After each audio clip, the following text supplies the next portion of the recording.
Alright, shalom, shalom. First and foremost, I like to give all the honor, the praise, and glory unto Yahweh, Bahashem, Yahushai, Bahashem, Rachakodash. Double honors to the elders and apostles of Great Millstone who rule well. Peace and salutations to the elect scattered abroad. Alright, this is the brother Barazal here with a lesson. The Lord willing, that's edifying. Alright. So the title of this lesson will be, continue to enter the straight gate, or something, along those lines, right? Because the Lord is in a heavy sifting period, right? A lot of those people are getting outed, for the wickedness that they've been doing. A lot of people leaving the faith. A lot of people pretty much getting enticed, right, or seduced by those, seducing spirits, right? And we're seeing a lot of that happen, people just kind of veering off, doing their own thing, going away from what they were taught, primarily, of course, from our elders and apostles of Great Millstone, which we know that, the Lord pretty much, took them out of that path, right? Of righteousness, right? Of having, the right doctrine, the sound doctrine, right? And pretty much going in, believing in, damnable heresies, allowing, whatever leaven they had to, that they couldn't purge to, take over them and eventually, veer off from the faith, from the straight gate, right? So we're going to get into it. This is the, the first precept, right? This is Matthew 7:13. Going into, it says, "Enter ye in at the straight gate, for wide is the gate, and broad is the way that leadeth to destruction, and many there be which go in thereat." Exactly. All right. And this truth, the faith is so serious that, you have to have, everything right. Like, even if, you could be, you could have everything right. But if you have that one thing wrong, right? If you believe in one thing that's wrong, that could jeopardize, your salvation, right? Going into, the apostles, they always go into the analogy, going into, when you're trying to open a lock, right? When you open the lock, if you get one number wrong, right, it won't open, right? You could have every other number right, but if you get that one digit wrong, the lock won't open, right? And that's how this truth, that's how you got to look at this truth, all right? And that can mean whatever, and you see that, right? It's been a lot of individuals who fell out, over, just one difference in doctrine. They start teaching something wrong, they choose not to correct it, and they eventually get, kicked out the camp. They eventually break off and do their own thing, which, more times than not, is, only happens for a certain period of time, and then, you don't see them out there no more, right? A lot of guys go out there, teaching they, doctrine that they came up with, or have they grudge against, GMS or the apostles, right? And, pretty much just, that's all their ministry will be based upon. And then eventually, they'll go back to the world, they'll stop teaching, whatever the case may be, all right?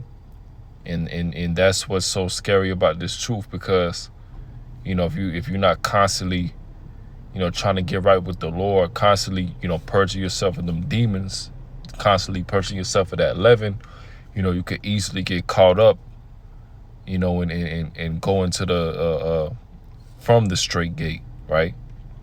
Going into the destruction. All right, so let's read that again. All right, Matthew 7:13, it says, "Enter ye in at the straight gate, for wide is the gate, and broad is the way that leadeth to destruction, and many there be which go in thereat, Because straight is the gate and narrow is the way which leadeth unto life, and few there be that find it. Yeah, narrow is the way that leadeth unto life. The straight gate is narrow. All right. When you read into the scriptures, you understand that, the Lord is only dealing with a remnant, right? The 1/3, right? And you also have the 144,000 prophets, right? But that's a remnant, right? When we go into those who's going to get the judgment, get the destruction, we go into the 2/3, the 2/3 multitude, because most of our people have to be destroyed. All right. That's why the straight gate is narrow. You see? Because the Lord is only dealing with a remnant. The scriptures go into many are called, but few are chosen. You see? So that's why it's important, not to let, them different demons, overtake you. Especially if you got the, the truth, you under the apostles and elders and GMS, you got the 100% truth, because we've seen it time and time again happen. All right. So let's get into 1 Timothy 4:1. It says, "Now the Spirit speaketh expressly that in the latter times some shall depart from the faith, giving heed to seducing spirits and doctrines of devils." All right. In the latter times, in the last days, you see, because, we know that during this time, right, we have awakened to the fact that we're Israelites. This is the big awakening, started, of course, with the, the unicorn, the internet. All right. The apostles and elders of Great Millstone going on to YouTube. And, it was, ever since then, it's history. Right. So we see that, the latter times, right, those who's broke off, wanted to do their own thing, going away from the doctrine that they was taught from the elders and apostles of Great Millstone, and, giving heed to those seducing spirits, right, and doctrines of devils. You see? We can also get 2 Timothy 4:3. Or we can start at 1. It says, "I charge thee therefore before Yahweh and the Lord Yahushua Hamashiach, who shall judge the quick and the dead at his appearing in his kingdom. Preach the word, be instant in season and out of season. Reprove, rebuke, exhort with all long suffering and doctrine." And that's what we do. All right.